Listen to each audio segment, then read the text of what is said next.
Well everyone, welcome to the video. I'm sure if you've seen the other videos you know what this is all about. So this is going to be going over stuff that the game doesn't show you, that's not necessarily explained, that you have to go out of your way to find what these things even mean and any information about them. So if you like the video, please subscribe to the video and be greatly appreciated, and enjoy, and I hope you learn something from it. So for the first tech of this video, I'm going to talk about jump cancelling. What jump cancelling is, it cuts the animation of jumping moves like orbitals or moves like pandas up 1+2. It cuts the animation a little bit, does not change the start up to the move at all. No frame data is changed at all. It just simply cuts the animation a little bit. Now why this is useful for Panda specifically is because up 1+2 is a low, okay? It's pretty seeable if you do it raw, but with this jump cancel, now bear with me, it's a little bit tricky. You tap up to jump, but you press for like a frame or two, and then you press 1+2. So this is what it looks like. So that's it raw, okay? There you go. That's right. That's what it looks like with the cancel. As you can see, it looks a lot quicker, right? Because part of the animation is masked and cut by the cancel. So it just makes it move a bit harder to see.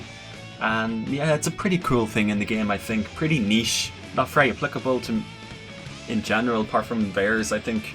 But I think it's really cool. So this might seem really obvious, but a lot of Tekken players couldn't tell you how to do this if you asked them directly. So when you're on the ground, if you press 1, you will side roll in that direction. If you press 1 and down, you will side roll in this direction. But what you can also do is, if you hold down, you will remain on the ground. And this can be useful to make Oki whiff. So if your opponent likes to run up and then do a down forward 1 or something like that to check you on your wake up, but you stay on the ground, they whiff their move and you can get up kick them as a punish, for example. So it's really important to know how to change the timing of your wake ups to really throw off your opponent's Oki, to make them kind of be frustrated and second guess their options. Now I'm going to make a video going over Oki in a separate video, but in this one I'm just going to talk about side rolling and why it's important. So yeah, and how to actually do it. So down and 1 to go this way, hold 1 to go this way, and hold down if you want to remain on the ground. So for number 3, I'm going to talk about the cross drop.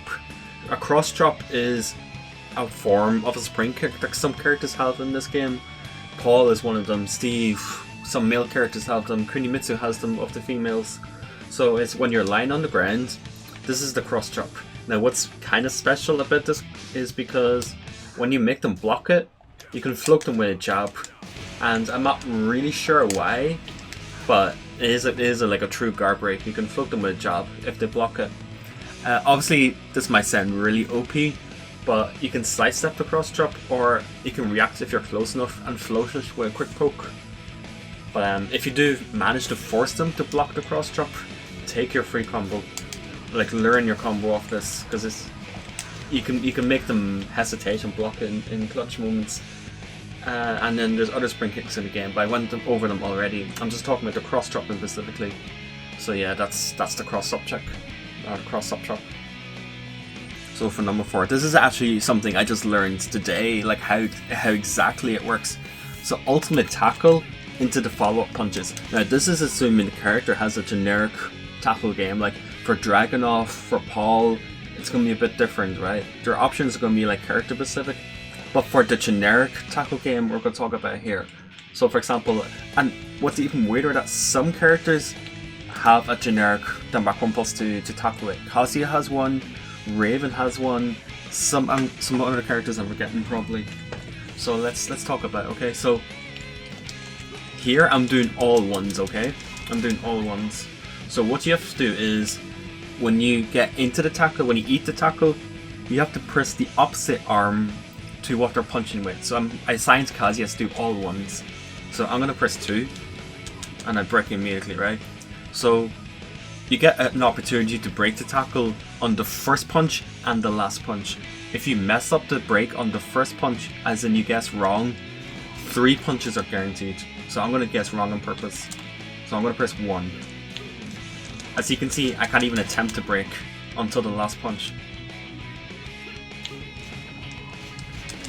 And then I press 2 at the end, because it's all ones, so I press 2 at the end to break the last punch, even though I guessed wrong on the first punch. So guess wrong on the first punch, 3 hits are guaranteed, and then you get another guess opportunity. So I'm going to mix up between, I'm going to do all 2s now. So I'm going to break with 1 now this time. So I think this is a pretty cool thing that, you know, it's been in Tekken forever. So I broke the first one, I mashed on 1. Now I'm going to press 2. I guessed wrong, but I'm going to break the last one with 1, apparently it didn't work. And there you go, I pressed 1 on the last punch to break it. So press the opposite arm to break the punches, you get 2 opportunities, or else you eat the whole thing. So let's talk about scaling, like scaling in neutral and with rage. So in neutral, without rage, the scaling's 100% typically, okay? So it all does 100% as you can see. So if we add rage into the mix, you will get up to an extra 10% on the scaling. So generally it adds 1 extra point of damage normally to your move. So, and it varies per move, so 8% here, 7% there, 10% there, you know, everything generally gets like an extra point of damage. As you can see, it did 10 damage there, and now it does 11 damage. So it adds up to 10% depending on the move damage. So yeah, and it also affects throws as well. Like this does 40 damage normally, but with rage it does 44. This is 35 normally, but rage it does 38. So it adds on a little bit extra damage. That's why it can be useful to not burn your rage drive immediately, but keep the rage just to make your neutral game that's slightly more damaging. And that's the end of the video.